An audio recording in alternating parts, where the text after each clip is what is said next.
Tafasiri rahisi ya mgonjwa wa kisukari anayeendelea kula ugali, anakula mikate ya brown, anakula viazi, anakula wali, anakunywa hizi juisi tamu, anakula matunda matamu.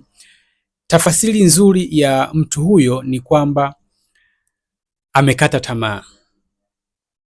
Kwa sababu kama sio kukata tamaa ni nini? Kwa nini unaendelea kula vyakula ambavyo vitakufanya uendelee kupata madhara makubwa? Kwa nini unang'ang'ania vyakula ambavyo vinakufanya uendelee kuharibu viungo vyako? Yaani unakuta mtu anajisifu hataki kutumia dawa kwa sababu amesikia zina side effect, lakini hataki kuacha ugali, hataki kuacha wali, hataki kuacha ile mikate ya ngano, sio ngano gani mnasema.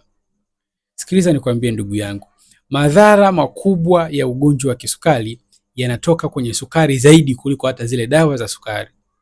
Sisemi uwe tegemezi wa dawa maisha yako yote. Mimi ni mfuasi wa watu kufanya reversal programs, yani kutokomeza tatizo ili ufikie step ambayo uhitaji dawa. Lakini sikiliza nikwambie, vyakula ambavyo wewe ulikuwa unavitumia zamani havikuletei shida, baada ya kupata ugonjwa wa kisukari vimegeuka kuwa bomu. Vimegeuka kuwa, yani si niite vipi, lakini vimegeuka kuwa sumu kwenye mwili wako.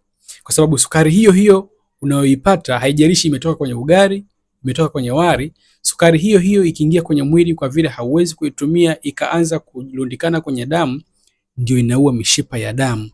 Unapata pressure na riski ya kupata matatizo mengi kabisa kwenye mzunguko wa damu. Unaharibu mishipa ya fahamu, zile nerves kwenye miguu, unasikia hizo kuchoma hizo ganzi, unaanza kupata shida ya uoni hafifu. Zote hizo ni sukari. Unaanza kupata shida kwenye mfumo wa uzazi. Zote hizo ni sukari. Unaanza kupata shida ya uchovu wa mwili.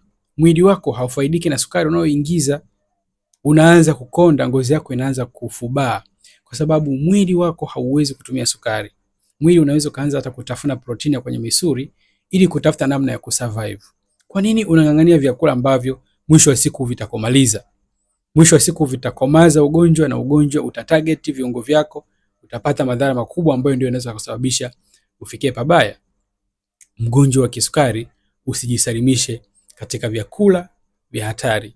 Usijisalimishe kwenye mfumo wa maisha ambao unakugarantii kuwa mgonjwa wa kisukari milele, kuwa tegemezi wa dawa milele, kuendelea kupata madhara ya ugonjwa wa kisukari milele.